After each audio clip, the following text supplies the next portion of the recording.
사람들에게 많은 질문들을 받았습니다. 보통 중국에서 온 목사에게 사람들이 제일 많이 하는 질문이 여러분 무엇일 것 같습니까? 무엇이 힘들었냐? 라는 질문이었습니다. 처음에는 이런 질문을 받았을 때 사실 잘 모르겠더라고요. 그래서 잘 모르겠습니다 라고 말하기도 하고, 아니면 그냥 전부 다 힘들었습니다. 아무 생각 없이 그냥 입에서 나오는 대로 그렇게 말하기도 하였습니다. 그러다가 아이들을 다이소로 보내고 난 이후 혼자 커피숍에 앉아서 찬찬히 생각을 해보았습니다. 무엇이 제일 힘들었지? 그리고 무엇이 제일 어려웠지? 이런 생각들을 곰곰이 해보게 되었고, 그 생각의 결과로 제가 제일 힘들다고 느꼈던 것은 모드 전환이었던 것 같습니다. 모드 전환. 저는 지금까지 부교육자로 15년 이상 사역을 해왔었습니다. 그 중에 해외 한인교회에서만 13년 이상 사역한 것 같습니다. 그리고 제가 가장 많이 담당했던 부서는 청년부와 중고등부였던 것 같습니다. 늘 청년그룹과 중고등부 아이들을 어딜 가나 눈에 잘 보았고, 그리고 관찰하였고, 그들을 보고 있으면 예쁘고 귀엽기도 하였습니다. 그렇게 중고등부 사역을 오래 하면서 아이들과 관계를 맺고 아이들이 찾아와 상담을 하면 대부분 몇 마디 말만 들어도 이 친구의 마음이 어떤지, 무슨 문제가 있는지, 어떻게 이 친구한테 말을 해줄 건지 대충 감이 잘 잡혔습니다. 보통 중고등부 아이들이 가지고 오는 문제들은 성적의 문제, 관계의 문제, 진로의 문제이고, 그 고민들을 잘 이렇게 이야기할 수 있었던 것이죠. 어느 날은 저에게 찾아와서 목사님 남자친구와 헤어졌어요 라고 이야기하는 아이들도 있고, 또한 헤어지기 전에 찾아와서 헤어져야 하는데 어떻게 헤어져야 하는지 물어보는 친구들도 있었습니다. 그리고 자신이 지금 고백하러 가는 길인데 기도해 달라고 이야기하는 친구도 있었습니다. 여러분, 지금 말하는 게 실제로 다 있었던 일이에요. 아니면 어떻게 하면 공부를 잘 할 수 있는지 등등 진심으로 아이들은 이런 고민들을 저에게 찾아와서 묻기도 했습니다. 이런 고민들에 대해서 저는 유머스럽게 그러나 진지하게 그들의 문제를 상담할 자신이 있었고, 지금도 그렇게 해왔던 것 같습니다. 그런데 여러분, 이제 어른 사역을 주로 하다 보니까 신방을 하며 듣는 문제와 고민들은 중고등부 차원을 훨씬 넘어서는 일들이 많이 있었던 것 같습니다. 삶의 문제라든지 직장의 문제, 가치의 문제, 마음의 문제 등등은 중고등부 아이들의 고민이 곱셈과 나눗셈처럼 느껴졌다면, 어른들의 문제는 저에게 미분, 적분과 같은 어려운, 아주 어려운 수학 문제처럼 들려질 때가 많았던 것 같습니다. 그런 이야기들을 듣고 새벽 기도에 기도하러 앉으면 뚜렷한 답보다는 그냥 하나님의 자비와 은혜를 강구할 수밖에 없었던 기억과 경험들이 많이 있었던 것 같습니다. 그러면서 한 7개월 정도 어른사역에서 제가 가장 깊이 고민하고 제가 가장 깊이 생각했던 부분, 이 모드 전환입니다. 어떻게 이 중고등부 사역에서, 이 청년부 사역에서 어른사역으로 내 모드를 전환할 수 있을까? 지금도 저는 여러분들이 주신 기도 제목들을 생각하면서 저의 기도의 시간들을 채우고 있습니다. 여러분들의 마음을 나이도 어린 목사에게 애써 나누어 주며 기도를 부탁하신 여러분들의 마음이 어떨지 생각해보면, 부디 하나님께서 은혜를 주셔서 모든 일들이 좀 잘 풀려 나가기를 원하는 것이 저의 진심이었던 것 같습니다. 그런데 또 한편으로는 그렇게 생각하면서 늘 경계하고 고민하는 것은 기복신앙이고 고지론이고 성과주의였습니다. 그래서 간절히 기도하지만 또 그 기도의 한 부분은 꼭 이렇게 기도하기도 합니다. 혹여나 이런 기도가 이루어져서 그 성도님이 우리 주님을 떠나거나 소홀해지거나 우리의 욕망이 발현되지 않도록, 오직 하나님의 선한 뜻이 이루어지도록, 오히려 기도의 응답이 이루어지지 않는 것이 하나님 보시기에 더 옳고 선하다면 하나님의 뜻대로 해주시기를, 그리고 우리 성도들이 그 시간을 인내로 잘 견딜 수 있도록 기도하고 있습니다. 왜냐하면 올바른 신앙은 하나님을 통해 내가 원하는 것을 이루는 것이 아니라 나를 통해 하나님의 선한 뜻을 이루는 것이라고 믿고 있기 때문입니다. 오늘 본문도 마찬가지 맥락이라고 생각합니다. 여러분, 예수님을 따르는 것이 신앙의 본질일 것인데 그것은 나의 중심성과 나의 욕망을 포기하고 나를 부인하는 것과 십자가를 지는 것으로 설명될 수 있다 생각합니다. 오늘 본문을 통해 조금 더 구체적으로 살펴보았으면 좋겠습니다. 첫 번째로 예수님을 따르려면 자기를 부인하라 라고 오늘 본문에 이야기를 하고 있습니다. 오늘 본문의 장소가 되는 곳은 빌립보 가이사라라는 곳이고 그곳은 베드로가 위대한 신앙 고백을 했던 곳입니다. 여러분 잘 아시다시피 성경에서 기록된 가장 위대한 신앙 고백 중에 하나가 마태복음 16장 16절에 기록되어 있고 이 신앙 고백이 되어진 장소가 빌립보 가이사라는 곳입니다. 마태복음 16장 16절에 이렇게 기록합니다. 시몬 베드로가 대답하여 이르되 주는 그리스도시요 살아계신 하나님의 아들이시니이다. 예수님은 이 위대한 신앙 고백 위에 당신의 교회를 세우겠다 말씀하십니다. 그리고 오늘 본문 21절이 시작되는 것이죠. 여러분 21절을 보십시오. 이때로부터 예수 그리스도께서 자기가 예루살렘에 올라가 장로들과 대제사장들과 서기관들에게 많은 고난을 받고 죽임을 당하고 제3일에 살아나야 할 것을 제자들에게 비로소 나타내시니. 여러분 위대한 신앙 고백을 했던 베드로는 이런 예수님의 말씀이 절대로 이해가 되지 않았습니다. 생각해 보십시오. 예수님은 유대 사람들이 그토록 고대하고 기다리던 메시아이자 하나님의 아들이었습니다. 그럼 당연히 유대인들이 그 다음에 생각하는 것은 그 하나님의 아들에게 바라는 것은 무엇이겠습니까? 바로 다윗 왕국의 회복일 것입니다. 어떻게든 이 예수님께서 예루살렘으로 가서 유대 장로들과 대제사장들과 서기관들과 힘을 합쳐서 지금 유대의 나라를 실질적으로 지배하고 있는 로마를 격퇴하고 다시 유대 왕국의 위대함을, 다시 다윗의 그 영광을 되찾는 것이 이 유대인들의 소망일 것입니다. 그것이 이 유대인들이 메시아이자 하나님의 아들을 기다리는 가장 큰 이유였을 것입니다. 그런데 여러분, 하나님의 아들이자 메시아이신 예수님이 지금 무슨 말을 하고 계십니까? 함께 힘을 합쳐서 로마와 싸워야 하는 장로들과 대제사장들과 서기관들과 함께 힘을 합쳐야 하는데 그들에게 고난을 받고 죽임을 당한다라고 말하고 있는 것입니다. 여러분, 이 말은 무슨 말입니까? 그동안 유대인들이 꿈꾸고 있었던 것이 이루어질 수 없게 된다라는 이 말일 것입니다. 그래서 베드로는 21절에 예수님이 하신 이 말을 도저히 자신의 신앙으로, 도저히 자신의 상황으로 이해할 수 없었던 것입니다. 그래서 22절에 베드로가 예수님께 이렇게 이야기합니다. 22절입니다. 베드로가 예수님을 붙들고 항변하여 이르되 주여 그리 마옵소서, 이 일이 결코 주께 미치지 아니하리이다. 여러분, 지금 이 베드로의 마음이 여러분 이해되지 않습니까? 여러분, 이 베드로의 마음이 정말 여러분의 마음이지 않습니까? 하나님의 아들이 왜 고난을 받고 왜 죽임을 당해야 합니까? 여러분, 그것은 힘이 없는 자들이 당하는 일 아니겠습니까? 예수님은 충분히 모든 것을 자신이 하고 싶은 대로 할 수 있는 분 아니겠습니까?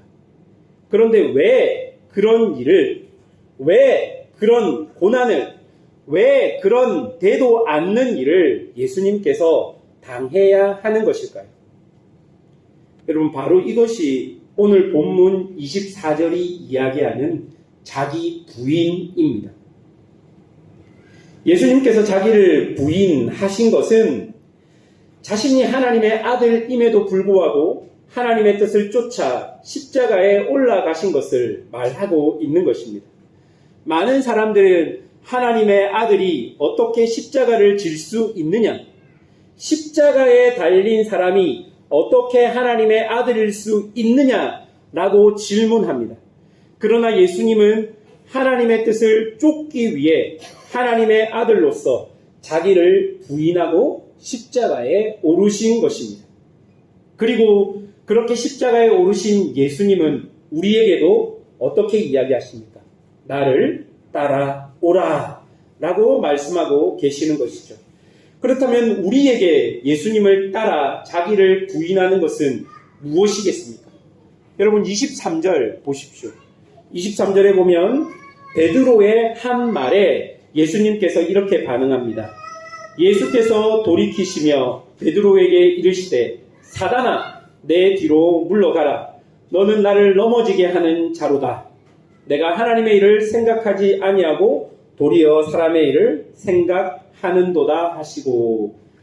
여러분 이 23절의 구절에서 우리가 집중해야 될 문장이 무엇이냐면요. 사단아 내 뒤로 물러가라 라는 이 문장입니다. 여기서 사단은 베드로를 향해 예수님이 외치고 있는 것이고 내 뒤로 물러가라는 말은 베드로가 있어야 할 위치, 베드로의 그 위치, 그 자리를 예수님께서 지정해 주시는 말일 것입니다. 여러분 바로 이것이 우리가 할 수 있는 자기 부인의 핵심입니다. 무슨 말이냐면요.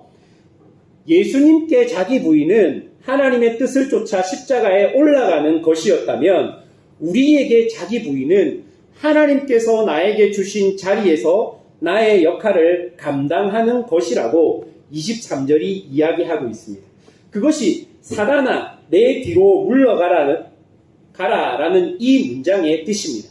베드로야 네가 있어야 할 자리는 내 앞이 아니라 바로 내 뒤야. 거기가 네 자리야. 바로 그것이 자기 부인이다 라고 예수님은 이야기하고 있는 것이죠. 여러분 베드로는 예수님을 통해 자신이 원하는 것을 이루고 싶었습니다.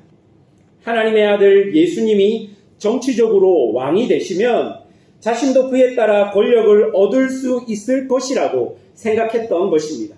이러한 생각은 사실 베드로뿐만 아니라 12제자 모두가 가지고 있었던 생각일 것입니다. 여러분 바로 이것이 자신의 위치와 자리를 이탈하여 예수님을 통해 자신의 욕망을 이루고 싶어하는 욕망적인 마음입니다. 그러나 예수님은 그와 반대로 철저하게 하나님의 뜻 안에서 그 뜻을 쫓아 나아갔던 것입니다. 사랑하는 여러분, 여러분은 지금 신앙인으로서 어디에 서 계시는지 한번 생각해 보십시오. 나의 신앙을 통해 내가 이루고 싶은 것은 무엇인지를 생각해 보십시오. 여러분은 지금 하나님이 여러분에게 명령한 그 위치에서 여러분의 역할을 어떻게 감당하고 계신지를 한번 생각해 보십시오. 혹여나 여러분의 신앙을 통해 베드로와 같이 우리의 욕망을 이루고 나의 신앙을 통해 내가 하고 싶어 하고 내가 꿈꾸고 있는 것을 이루기를 원하고 그것만을 원한다면 그것은 예수님을 따르는 자기 부인의 모습이 아닙니다. 하나님이 주신 지금 이 자리에 이곳에서 이 시간을 통해 하나님이 여러분을 통해 이루고 싶어 하시는 그 하나님의 계획과 뜻이 무엇인지를 한번 곰곰이 생각해 보십시오. 여러분에게는 어쩌면 그냥 매일 쳇바퀴가 도는 것 같은 직장 생활과 일상의 반복들이라고 생각될 수 있지만 하나님께서는 그 직장 생활과 일상의 반복들 속에 하나님의 계획과 의미와 하나님의 뜻이 그 안에 들어가 있는 것입니다. 하나님께서는 우리를 아무 의미 없이 직장에 다니게 하시지 않았습니다. 아무 의미 없이 지금 이 삶을 살게 하지 않았던 것입니다. 그 삶 속에 그 의미를 발견하고 그것을 통해 우리의 삶을 통해 내가 훈련되고 변화되고 하나님은 그것을 통해 나를 만들어 가시는 것이죠. 매일의 반복되는 일상에서 그렇게 하나님의 뜻과 계획을 구하고 찾아가는 것, 여러분 그것이 자기 부인의 시작임을 꼭 기억하십시오.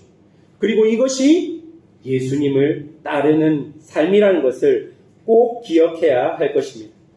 두 번째로 예수님을 따르려면 나의 십자가를 지고 따라가야 합니다. 이렇게 예수님을 따라 자기를 부인하는 삶을 사는 사람들은 예수님을 따라 십자가로 나아가게 됩니다. 여러분, 여러분에게 십자가는 어떤 의미가 있으십니까? 십자가는 우리 신앙의 가장 큰 비밀을 가진 것입니다. 신앙이 없는 사람들이 볼 때 십자가는 그저 사형툴이고 십자가는 하나님의 저주를 받은 사람들이 있는 곳입니다. 그런데 하나님을 믿는 우리에게 십자가는 예수 그리스도를 통해 하나님의 사랑과 하나님의 자비와 하나님의 은혜와 하나님의 능력이 나타난 곳이 바로 십자가입니다. 십자가의 대속이 지금도 우리를 하나님과 연결하고 있다는 것을 기억해야 할 것입니다. 그래서 여러분, 우리에게 십자가는 예수님이 죽은 곳이지만 우리에게는 영생이 주어지는 곳이 바로 십자가입니다. 그래서 바울은 어떻게 고백합니까? 갈라디아서 2장 20절 이렇게 고백합니다. 내가 그리스도와 함께 십자가에 못 박혀 죽었나니 그런즉 이제는 내가 사는 것이 아니요 오직 내 안에 그리스도께서 사시는 것이라. 이제 내가 육체 가운데 사는 것은 나를 사랑하사 나를 위하여 자기 자신을 버리신 하나님의 아들을 믿는 믿음 안에서 사는 것이라. 사랑하는 성도 여러분, 그리스도와 함께 십자가로 나아가야 그리스도의 영생이 우리에게 주어질 수 있습니다. 그러므로 신앙인들에게 십자가를 지는 삶, 십자가의 죽음을 통해 영생을 얻는 삶은 선택이 아니라 필수라는 것을 기억해야 할 것입니다. 그렇다면 우리가 사는 삶에서 무엇이 십자가를 지는 삶이 되는지 한번 살펴보도록 하겠습니다. 제가 예전에 교회에서 이 부분을 가지고 제자도에 관해 성경 공부를 한 적이 있습니다.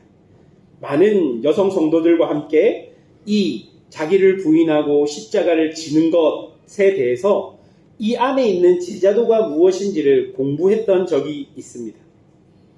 이 부분에 대해서 제가 성도들에게 이렇게 질문했습니다. 여러분에게 무엇이 십자가입니까? 라고 질문했습니다. 많은 집사님들이 고민했습니다. 나에게 십자가가 무엇일까? 여러분 한번 생각해 보십시오. 답은 말하시지 마시고 한번 생각해 보십시오. 많은 여성분들이 그렇게 고민을 하다가 한 집사님이 이게 분명히 정답일 거야 라고 생각하면서 그렇게 이야기했습니다. 나에게 십자가는 우리 남편이 나의 십자가입니다. 나의 남편이 나의 평생의 십자가입니다 라고 진지하게 이야기하셨습니다. 그러니까 옆에 계시는 다른 집사님들이 다들 공감하면서 맞다 저 집은 남편이 십자가다. 남편이 속을 엄청 사귀더라 뭐 이렇게 이야기하는 것이죠. 그러니 옆에 있는 사람이 그 말에 감동을 받고 우리 집은요 자식이 십자가래 라고 이야기하셨습니다. 결국 이 이야기가 어떻게 진행되었냐면 신세 한탄이 되어 버렸습니다. 여러분 이게 맞습니까? 여러분의 십자가가 여러분의 남편입니까? 여러분의 십자가가 여러분의 자녀입니까? 여러분 어떻습니까? 이게 맞습니까? 틀립니까? 이거 아닙니다, 여러분. 이거 그렇지 않습니다. 여러분들의 가족들, 특히 여러분의 남편과 아내와 자녀는 여러분들에게 십자가가 아니라 하나님께서 여러분에게 주신 선물이자 면류관입니다. 아무도 아멘을 안 하십니다. 다시 한번 하겠습니다. 여러분, 여러분들의 가족들, 여러분들의 남편, 여러분들의 아내, 여러분들의 자녀는 십자가가 아닙니다. 절대로 그렇게 적용하면 안 됩니다. 그들은 하나님께서 여러분에게 주신 선물이자 면류관입니다. 아멘. 예. 진심으로 하신 분들이 몇 분 안 보였는데, 아무튼요. 여러분, 내가 나의 십자가를 지고 예수님을 따른다는 삶은 인생의 고됨과 힘듦을 지고 예수님을 따라간다는 말이 아닙니다. 나의 인생에 이런 고됨을 지고 예수님을 따라 살아간다. 그거 십자가를 지고 사는 삶이 아니에요. 그렇게 적용하면 안 됩니다. 나의 십자가를 지고 예수님을 따른다는 말은 나에게 주신 하나님의 말씀, 즉 하나님의 뜻을 쫓아 사는 삶을 의미합니다. 여러분, 예수님에게 십자가는 하나님의 뜻이 나타난 곳입니다. 그러니까 십자가는 곧 하나님의 뜻을 쫓아가 따라가는 삶을 의미하는 것이죠. 그러니 여러분이 여러분의 십자가를 지고 예수님을 따라가려면 제일 먼저 여러분이 해야 할 일은 여러분의 삶에 말씀으로 가득 채워야 하는 것이죠. 여러분이 예수님의 십자가를 따라가려면 여러분 안에 하나님의 말씀을 채워야 하는 것입니다. 교회를 통해 우리에게 제공되는 하나님의 말씀으로 여러분을 채우고 또 여러분의 개인의 경건 생활을 통해 주어지는 하나님의 말씀으로 여러분을 채우고 그리고 다음 단계로 그 말씀이 나에게 주는 실천이나 교훈을 내 삶에 적용하며 살아가는 것. 그것이 십자가를 지고 살아가는 삶입니다. 예를 들어 보십시다. 오늘 우리는 자기 부인과 자기 십자가를 지고 주님을 따르라는 설교를 들었습니다. 그럼 이 말씀을 통해 당장 내가 실천할 수 있는 것들을 생각해 보십시오. 그리고 이 예배당을 나가는 순간부터 이 말씀을 어떻게 실천하고 어떻게 내 삶에 적용할 수 있을지를 생각하며 그것대로 살아가는 것. 여러분, 그것이 바로 십자가를 지고 예수님을 따라가는 삶일 것입니다. 여러분, 말씀을 지켜내는 것은 결코 쉽지도 만만치도 않은 것입니다. 오늘 본문의 베드로처럼 내 욕망대로 하고 싶고 이해되지 않는 부분도 많을 것입니다. 세상이 주는 가치와 방법이 더 지혜롭게 여겨질 때가 있고 왜 이렇게까지 해야 하나라는 자괴감이 들 때도 있을 것입니다. 여러분, 만약 이런 생각이 든다면 여러분들은 잘 가고 있는 거예요. 내가 말씀을 따라 살아가고 있는데 내 머릿속에 내가 지금 이거 뭐하고 있나 라는 생각이 들면 그거 지금 잘 가고 있는 것입니다. 만약 내가 계속 이렇게 살아야 하나, 주변에는 그냥 대충 교회만 출석하고 사는 사람들도 있는데 내가 꼭 유별나게 이렇게 신앙생활을 해야 하나 생각이 든다면 여러분은 지금 잘 가고 있는 것입니다. 그렇게 살아야 하는 것입니다. 예수님을 따르는 삶은 자기 자신을 부인하고 자기 십자가를 지고 오직 하나님의 말씀 안에 머물며 예수님처럼 그것으로 충분하다 여기며 살아가는 삶입니다. 하나님은 이런 사람들에게 복을 주십니다. 어떤 복을 주실까요? 28절을 보십시오. 28절.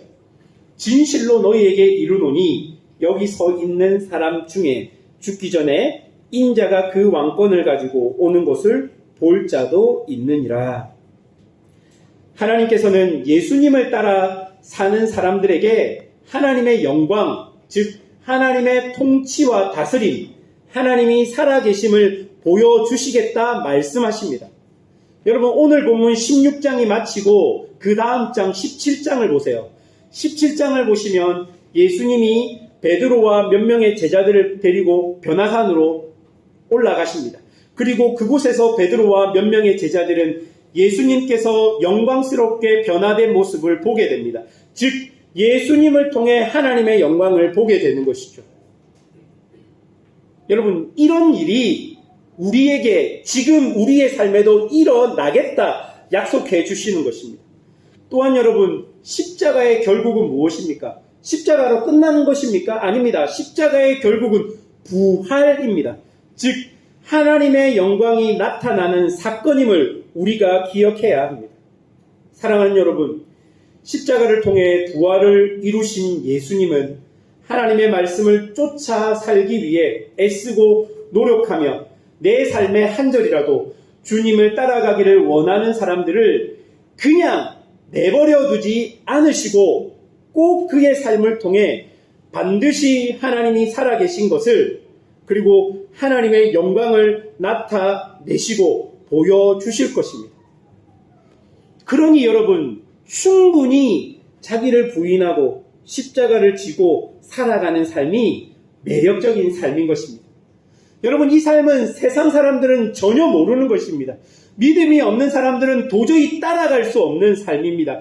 그러나 그리스도의 비밀을 알고 십자가의 비밀을 아는 우리에게는 이 삶이 가장 좋은 삶이고 가장 평안한 삶이고 가장 매력 있는 삶이고 가장 만족 있는 삶임을 우리가 우리의 삶에서 경험해야 하는 것입니다.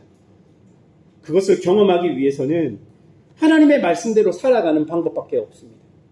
다른 요행이 없습니다. 하나님의 말씀을 지키고 따라가는 삶, 그것을 통해 우리는 하나님의 영광을 볼 수 있는 것입니다. 말씀을 맺겠습니다. 신앙생활에는 요행이 없습니다. 하나님이 살아계신 것과 하나님이 지금도 역사하고 계신 것을 여러분의 삶에서 경험하기 위해서는 다른 방법이 없어요. 하나님의 말씀을 여러분 안에 채우시고 이 말씀대로 살아가 보십시오. 그렇게 살아갈 때 실수할 수 있고 실패할 수 있고 지금 당장 어떤 기적이 일어나지 않을 수 있지만 하나님은 분명히 그런 사람들을 통해 하나님의 영광을 이 땅 위에 보여주실 것이라 성경을 통해 약속하고 계시는 것입니다. 여러분, 하나님의 말씀 안에 머물러 하나님을 전적으로 신뢰하며 살아갈 때 하나님은 우리를 훈련하실 것입니다. 다듬어 내실 것입니다. 그래서 결국 우리를 통해 하나님이 살아계신 증거들이 우리의 삶을 통해 보여질 것입니다. 여러분, 그것을 믿고 오늘도 신실하게 살아가는 성도들이 되십시오. 자기를 부인하고 십자가를 따라가는 삶이 얼마나 능력 있고 행복한 삶인지를 믿고 하나님께 나아가십시오. 그러면 하나님께서 은혜를 부어 주실 것입니다. 함께 주님 앞에 기도로 나아가도록 하겠습니다. 기도하겠습니다.